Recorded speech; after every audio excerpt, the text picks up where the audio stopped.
શ્રી કૃષ્ણએ ગીતામાં કહ્યું છે કે મારા પર ભરોસો રાખો, પણ એવું નથી કીધું કે મારા ભરોસે બેસી રહો.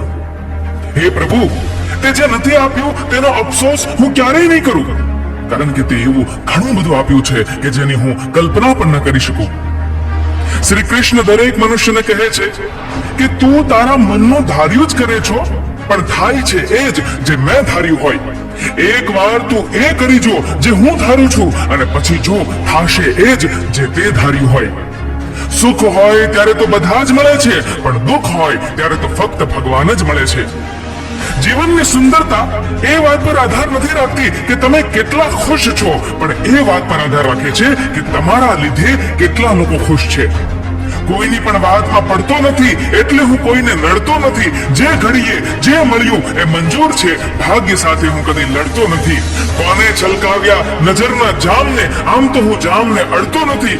આમ હૈયામાં છે મારા, એટલે ઠોકરો ખાઉં છું પણ પડતો નથી. પૈસા, કયા પૈસા ઉપર હું ઘમંડ કરું જે અંતિમ સમયમાં મારા પ્રાણ પણ નહીં બચાવી શકે? શરીર, કયા શરીર પર હું અહંકાર કરું જે અંતિમ સમયમાં મારા આત્માનો બોજ પણ ના ઉપાડી શકે? કયા શ્વાસ પર વિશ્વાસ કરું જે અંતિમ શ્વાસમાં મારો સાથ સૌથી પહેલા છોડી દેશે? અને કયા સંબંધો ઉપર હું આજે વિશ્વાસ કરું જે અંતિમ સમયમાં સ્મશાન પાસે પહોંચીને તૂટી જવાના છે?